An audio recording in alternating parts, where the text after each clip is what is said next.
Hey, I got things to do. But I guess I'll talk to y'all for a second. You know the best times to build, I'm talking about building with yourself, building that resilience, are in the quiet times, the times of peace.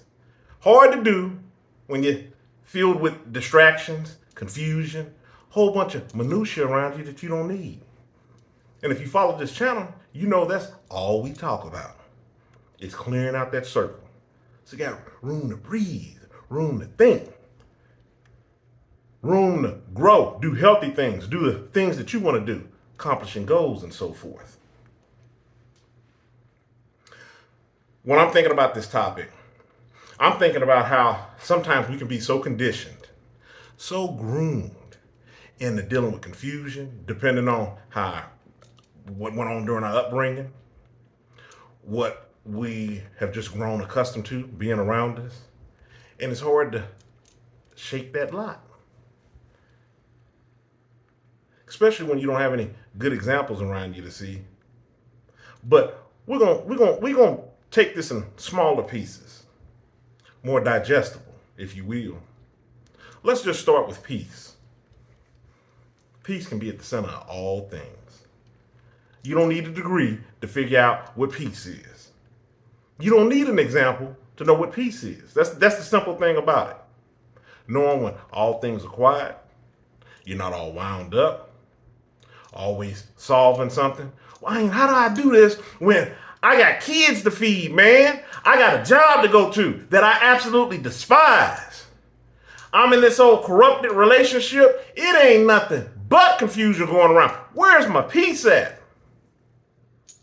That's for you to get centered on.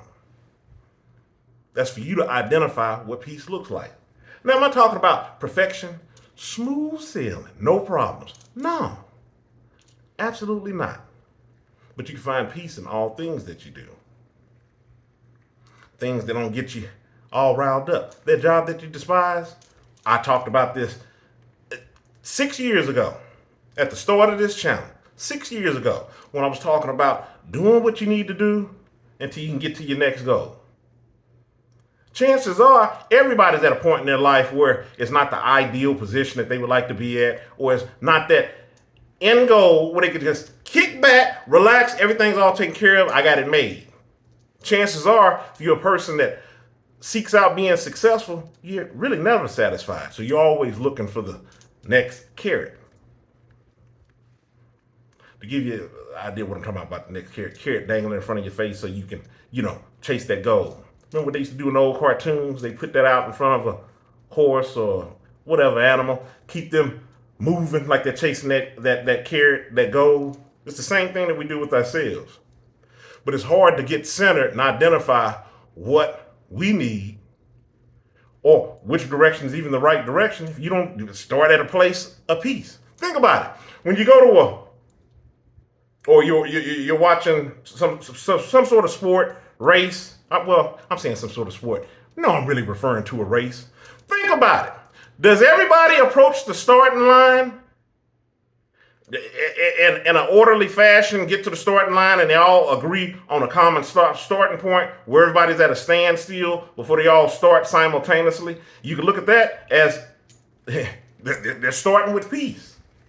People ain't coming up out of the stands. They ain't just picking the racers. They're not just sitting all up off an audience and just haphazardly coming down there and starting the race at all different times, and there's confusion and people running and they got big gulp drinks and drinking energy drinks while they doing the race, and it's just confused, and they talking to the racer next to them. They taking phone calls while they going, thinking about that bill they got to pay. No, their mind is on that race.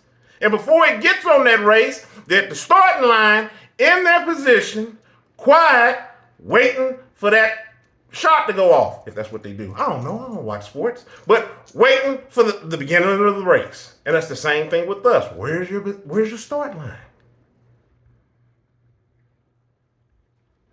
Done with this video. I got other things to do. Stay encouraged. Avoid being discouraged. I'm out of here.